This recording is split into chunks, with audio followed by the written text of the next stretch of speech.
Se você acompanha Eminence in Shadow, você viu que o Cid está o tempo inteiro se divertindo com as fantasias muito doidas que ele inventa. Afinal, na visão dele, tudo não passa de uma grande brincadeira. E claro, a Shadow Garden não é uma exceção. O Cid não consegue diferenciar a fantasia da realidade, e por isso, por mais que a Shadow Garden seja uma organização ultra poderosa e influente nesse mundo, para ele, a organização não passa de um RPG que ele inteligentemente inventou quando ele era criança, e que permanece acontecendo até o presente momento da história, simplesmente porque ele acha que a mulherada ali também curte interpretar os personagens que foram atribuídos a elas. Dito isso, por mais que para nós e para todos os outros personagens da obra seja nítido desde o começo que a Shadow Garden tá longe de ser uma brincadeira ou uma fantasia conveniente, por ser um dos artifícios narrativos centrais que tornam Eminence in Shadow uma história tão divertida, o Cid talvez nunca se dê conta disso. E bem, como o enredo gira muito em torno dos delírios dele, a gente não vê com tanta frequência assim grandes detalhes e informações relacionadas a Shadow Garden, a Sete Sombras e a muitas outras pessoas relevantes para a história de Eminence. Mas Victor, vira e mexe a gente vê umas reuniões secretas e umas operações de campo. Sim, de fato, mas o anime ainda não explica quase nada sobre o funcionamento das coisas ali, como o sistema de hierarquia dentro da Shadow Garden e até mesmo sobre as Sete Sombras. Isso, claro, além de várias outras informações da Light Novel que não foram adaptadas no anime. Posto isso, vamos dar uma olhada mais a fundo sobre o que realmente é a Shadow Garden, tal como a força dos seus principais membros quando comparada aos demais personagens.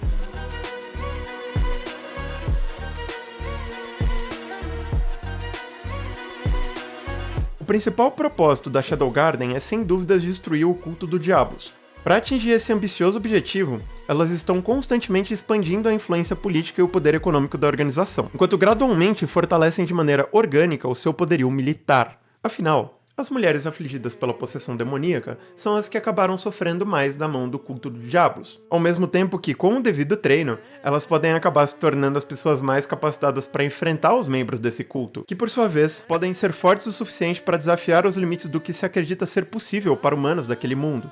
Agora, como será que tudo começou? Em resumo, essa organização colossal começou após uma simples história que o Shadow, vulgo Cid, inventou para Alpha.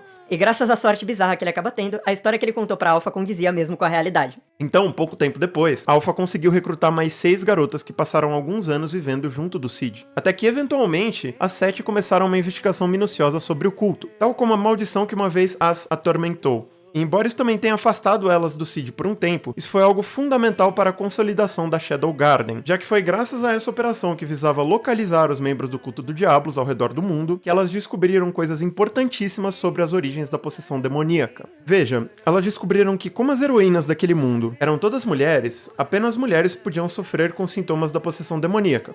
A partir daí, perceberam que a maldição era muito mais comum nas elfas e nas bestiais, e portanto, concluíram que a propensão para sofrer desses sintomas era maior em indivíduos com vida útil mais longa, especialmente aqueles cuja linhagem era mais próxima das heroínas. Porém, apesar de ter uma expectativa de vida menor e pouca ligação sanguínea com as linhagens heróicas, as mulheres humanas também podem ser possuídas. É algo bem mais raro, mas as mulheres humanas também acabam tendo esse tipo de problema.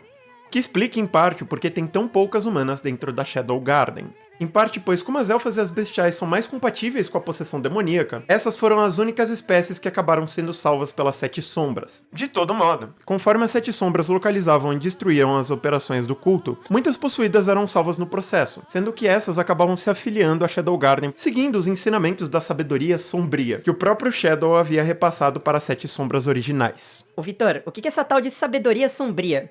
Sinceramente, gente, isso não passa de um delírio do Cid. Mais um delírio do Cid. Só que o termo acabou sendo adotado pelas garotas para indicar todo e qualquer conhecimento que o Cid se dispôs a ensinar para elas. Então inclui coisas que vão desde técnicas de esgrima e habilidades mágicas, como usar magia para manipular slime, até conhecimentos gerais do Japão moderno, das quais ele se lembrava. O que era uma vantagem tremenda para o mundo de fantasia medieval, né? O nosso século XXI é muito mais evoluído tecnologicamente, culturalmente, do ponto de vista artístico, dentre outras coisas. Então, assim, é bizarro a diferença que esse tipo de conhecimento faz. Então elas acabaram aprendendo mesmo coisas inimagináveis para aquele mundo, sobre a ciência moderna, sobre política, sobre economia, sobre culinária, moda, música, dentre outras coisas. Isso implica que a Beta não é aquela escritora prodígio, conhecida como Natsumi Kafka, a Gama não é a dona genial da empresa inovadora chamada Mitsugoshi Company, e a Epsilon não é a renomada pianista conhecida como Chiron, simplesmente porque elas não criaram nada disso. Todas as personas públicas que as Sete Sombras usam para influenciar drasticamente o mundo dependem integralmente dos conhecimentos que elas receberam do Shadow. E na prática, elas acabam aplicando esse conhecimento exatamente da mesma forma que o Shadow ensinou para elas. Então não tem nada de autoral ali. Até porque o próprio Shadow, vulgo Cid, não inventou todas essas coisas. São todas coisas acessíveis para pessoas como nós, que vivem no século XXI. E obviamente, como elas não são bobas, esse conhecimento apelão também foi utilizado como alicerce da organização, o que fez com que a Shadow Garden expandisse demais o seu poder e a sua influência ao longo do tempo.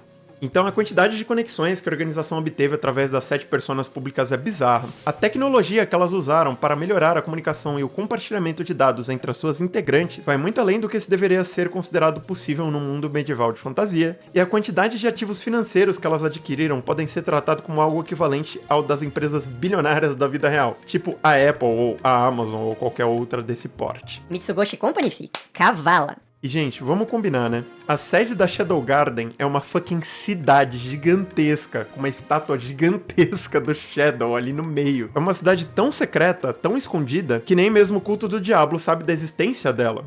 E que no fim só foi construída porque levaram mais um dos delírios do Cid a sério. Mas, apesar disso, a decisão de construir uma cidade ali foi muito inteligente, pois esse local costumava ser uma cidade em ruínas, que supostamente era o lar de um dragão ancestral poderoso, ao ponto de ser considerado a existência mais forte daquele mundo. E bom, com a possibilidade de um bichão desse estar morando nessa região, ninguém era louco o suficiente para arriscar fazer uma travessia por lá para confirmar. Isso supostamente, né? Porque o Cid não batia bem das ideias e ele foi lá junto com a galera meteu o louco. Enfim, com uma base secreta, ampla influência ao redor do globo e exatos 666 membros treinados, a única coisa que faltava para podermos determinar se a Shadow Garden é ou não é uma grande superpotência a nível global depende da resposta para essa pergunta. O quão forte vocês acham que a Shadow Garden é sem o Shadow? Escreve aí nos comentários, de preferência antes de eu falar, né? Porque eu quero saber a opinião real de vocês, a impressão de verdade que vocês tiveram, antes de vocês terem a resposta na mão. Não só pra matar minha curiosidade, mas também pra ver se esse vídeo tá sendo realmente útil pra vocês.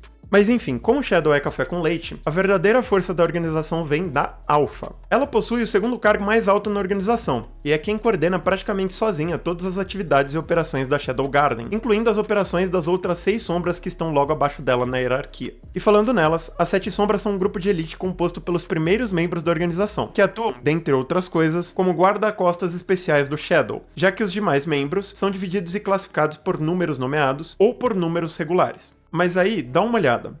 De forma geral, é assim que a hierarquia delas funciona. Mas ainda tá faltando detalhar individualmente cada posição. Só que antes de fazer isso, vocês precisam entender o que esses 4 grupos têm em comum. Da Alpha e das demais sombras aos números nomeados irregulares, cada uma delas foi curada da transformação causada pela possessão demoníaca. Ela ocorreu por um descontrole de mana dessas pessoas, que por sua vez possuem um poder mágico muito maior do que o limite considerado normal. Portanto, o processo de cura para possessões demoníacas garante ao indivíduo um domínio bem melhor sobre a sua própria mana.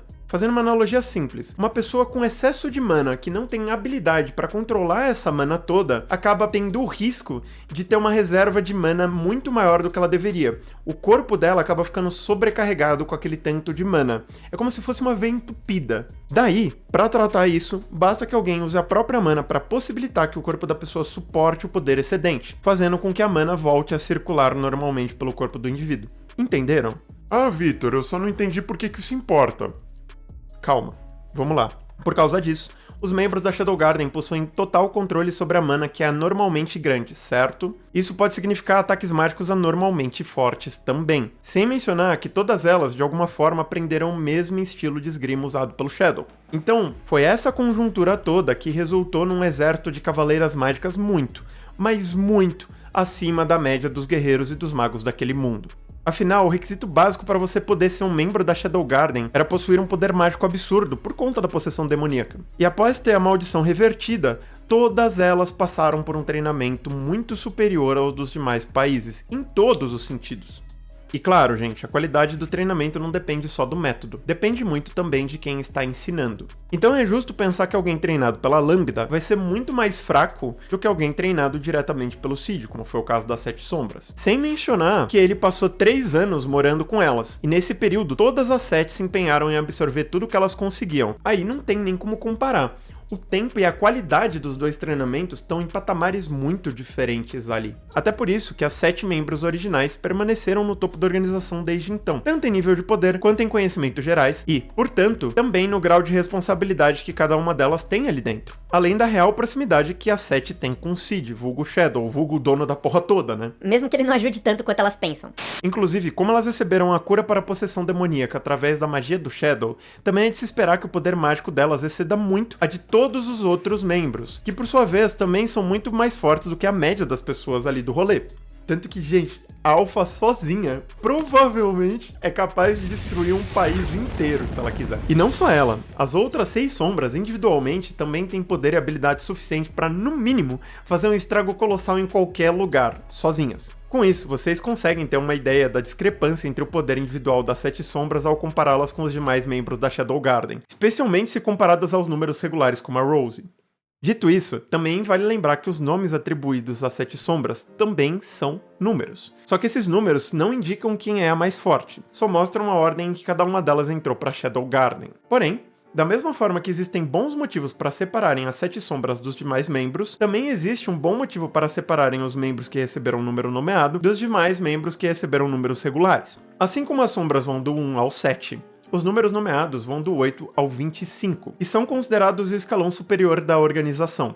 Este é composto pelos membros mais fortes depois das 7 sombras. Por isso, diferentemente das 7 sombras, os números nomeados não dizem respeito apenas à ordem de entrada em si. Até porque um número nomeado pode ser substituído por um número regular, deixando claro que é raro, mas isso pode acontecer caso um número regular demonstre um poder muito fora da curva ou caso um número regular vença um duelo contra um número nomeado. Só que até onde eu li da Light Novel, eles ainda não explicaram isso direito. Então eu vou me até a dizer apenas que muito provavelmente existe pelo menos um requisito básico para que um número regular desafie um número nomeado. Além disso, eu suponho intuitivamente que um número regular possa virar um número nomeado se ela for forte o suficiente se o número nomeado em questão acabar vir a falecer ou qualquer coisa do tipo.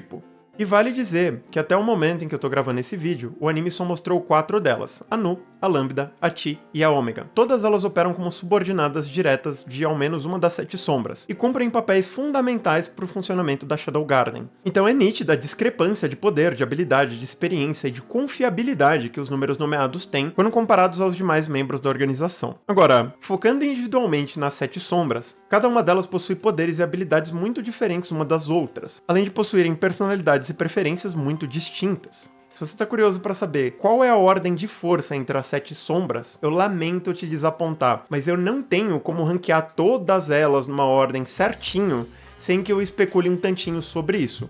Claro, é óbvio que a Alpha é a mais forte delas, e também é óbvio que a Gama é a mais fraca delas. São motivos bem óbvios que tem ali e eu vou explanar isso pra vocês. Mas as outras, da 3 até a 6 principalmente, vai ser bastante especulativo. Então se você tiver de boa com isso, fica aqui até o final. Se não, se você tiver gostado do vídeo até aqui e você não quiser ver mais, eu só te peço para deixar o like, porque você gostou do vídeo até o ponto que te interessou, e aí você sai do vídeo, vai fazer outra coisa. E para você que tá interessado de verdade no assunto, eu vou ranquear a 7 pela ordem que eu acredito ser a mais coerente, me baseando apenas na minha opinião sobre tudo que eu li da Light Novel e assisti no anime.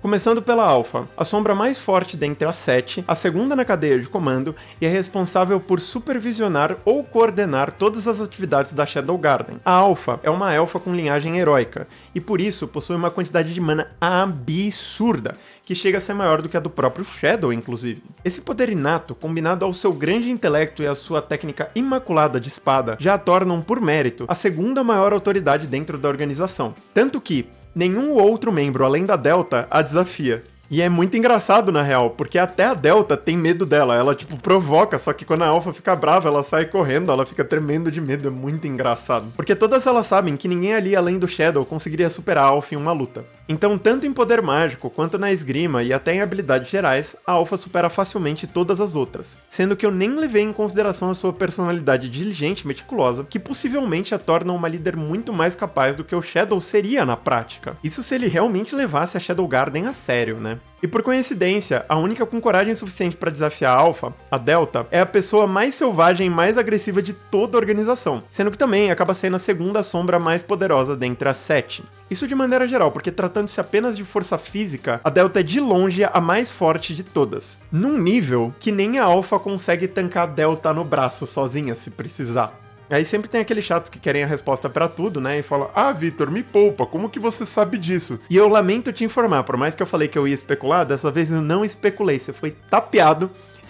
Porque isso foi um negócio que o próprio Cid disse pra gente. Devido à sua ferocidade natural e pela força sobre-humana não ser utilizada de maneira aleatória... Porque ela foi bem treinada pelo Cid, claro. É de se esperar que a Delta seja a executora mais eficiente de toda a Shadow Garden. Não só por isso, mas também por ela ser uma bestial e possuir sentidos super aguçados. Ela é literalmente o cão de caça da Shadow Garden. É praticamente impossível fugir dela se ela resolver te matar. Pra mim, a terceira colocada é a Beta, porque ela é pau pra toda a obra. Embora ela forneça majoritariamente o papel de suporte, já que ela se destaca mais da parte de pesquisa, análise de informação e tudo mais, a Beta consegue ser muito proficiente em praticamente tudo que ela faz. Se precisar, ela lidera bem, mas não tão bem quanto a Alpha. Se precisar, ela luta muito bem no mano a mano, mas não tão bem quanto a Delta. Também, se precisar, ela elabora um ótimo plano, embora que esse plano não seja tão bom quanto o da Gama, e ela até se infiltra bem pra caramba, mesmo que ela não faça isso tão bem quanto a Epsilon. Entretanto, essa proficiência mais generalista dela, potencializada pelo alto grau de discernimento que a Beta possui, faz com que ela consiga usar a habilidade mais apropriada para cada situação. Em quarto lugar, eu colocaria a Zeta, o sexto membro da organização e uma bestial que já virou o waifu de muita gente, mesmo ela mal tendo aparecido no anime. É meio complicado falar da Zeta, porque até agora ela mal apareceu na história. E como o anime tá adaptando muito bem a light novel, quando eu digo história, eu me refiro a todas as mídias, incluindo o material original. Mas, pelo pouco que se sabe sobre ela, dá pra supor que como a Beta, a Zeta é proficiente em praticamente qualquer coisa que ela se propõe a fazer. Na real, talvez, e só talvez, ela seja mais forte do que a Beta, por conta da força física excessiva que ela pode acabar tendo, devido ao fato dela também ser uma bestial. Claro, não tanto quanto a Delta, mas a gente já viu em alguns momentos elas brigando de frente no braço, então dá pra supor que por mais que ela não seja tão forte quanto a Delta, até porque a Delta ela vem de um cachorro e a Zeta ela vem de um gato, a Zeta também é muito mais forte do que o normal. Porém, a gente não sabe, não dá pra gente ter certeza quanto a isso. Agora, em quinto lugar, a Epsilon, uma sombra que provavelmente tem um nível de poder similar ou um pouco mais baixo do que o da Beta, de maneira geral, mas que certamente não tem a mesma resiliência que ela. Apesar de que, dadas suas especialidades serem voltadas mais para técnicas de espionagem e para o controle de mana, a Epsilon ainda consegue ser uma das sombras mais úteis durante as missões, mesmo que talvez ela deixe um pouco a desejar em situações de combate. Afinal, a grande maioria das missões da Shadow Garden requerem infiltração. E devido ao seu controle diferenciadíssimo da mana, ela é a única sombra além da Alpha que é capaz de curar as mulheres transformadas pela possessão demoníaca. Em sexto lugar, com muitas ressalvas, a Eta. Primeiro porque como a Zeta, a gente não vê muito sobre ela. Segundo porque eu, pelo menos, não me lembro de ter visto ela em nenhuma luta. Pelo menos não na light novel. Se aconteceu, passou batido, porque foi um negócio muito besta. O que é justo até, já que a Eta tem a ciência como hobby e a engenharia como a sua maior função na organização. Só que eu juro pra vocês, essa mina é um crânio. Ela só faz projeto arquitetônico. A tecnologia que ela aprendeu só de ouvir o Cid falar é bizarríssima. E assim, da Segunda Guerra pra frente, o nosso mundo desenvolveu muito. E a Eta consegue replicar a maior parte dessas coisas com perfeição e uma facilidade bizarra. Tanto que Alexandria foi construída baseado num projeto dela. O parque aquático que a gente vê na segunda temporada também foi construído baseado no projeto dela, dentre várias outras coisas que ela vai construindo no mundo geminense desde que começou a história. Então, só pelo fato da função de suporte dela ser baseada nisso, ela já é indispensável em todos os sentidos. Mas tem outra questão aqui, ela sofre com insônia, das brabas, e por isso ela pode não performar em campo de maneira tão consistente quanto as outras. Agora, isso a deixa mais fraca? Não necessariamente. Nada disso deixa nenhuma delas mais fraca. Depois da Delta, fica muito mais subjetivo as coisas, porque falta muita informação. A gente viu pouca luta delas, a gente viu pouca operação delas em si, principalmente no anime. Isso dificulta bastante a nossa noção sobre a força de cada uma. Porém, Quando a gente vai falar da Gama, que é a última, a 7ª sombra em nível de poder, a certeza volta automaticamente. Só que veja bem, não falta força pra Gama, não falta força, não falta nada pra nenhuma das 7 sombras. O que acontece com a Gama é que ela é a mais novinha de todas, assim, mais disparado. Então, além de faltar muita experiência e maturidade pra ela, ela também tem uma personalidade extremamente estabanada. Olha essa cena aqui, gente.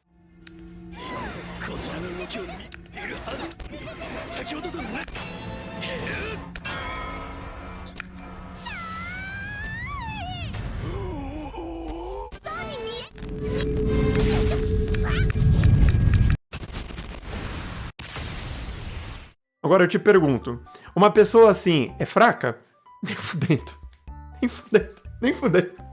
Eu respondo por vocês, porque não tem como a gente falar que é. Então força não falta. Inteligência também não falta, ela é um gênio, ela é um prodígio. Inclusive, ela é estrategista nata da Shadow Garden. Praticamente todas as operações, em conjunto com a Alpha, são planejadas pela Gama, são supervisionadas pela Gama. Ela é fundamental do ponto de vista estratégico da operação. Não é à toa que ela toca a Mitsugoshi Company. Mas, como ela é super estabanada, toda vez que ela resolve lutar, é um desastre. Ela pode ferir as aliadas dela, que são mais fracas. Ela pode dar trabalho para as outras sombras. Ela pode acabar deixando a pessoa fugir, porque ela tropeça com frequência. Porque ela, sei lá, ela cai de uns jeitos muito aleatórios. Então, não é bom deixar ela lutar. Elas evitam, a Alpha principalmente evita deixar a Gama lutar, porque ela sabe das consequências. E quando ela deixa pra ver se a Gama dá uma melhorada, ela dá uma progredida ali, ela acaba se arrependendo eventualmente. Então é só por isso que a Gama certamente é a mais fraca das 7 sombras. Se em determinado momento da história isso deixar de acontecer...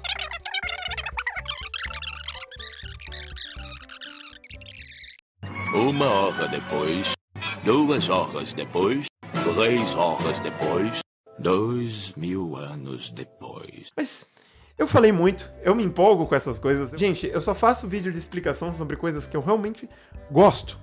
Então, assim, é sempre um tesão danado fazer esse vídeo pra vocês. Eu espero de verdade que vocês tenham gostado. Esses vídeos, acho que do canal, eles são os mais informativos de todos os que eu faço. Então, eu espero de verdade que esse vídeo também tenha sido útil pra você.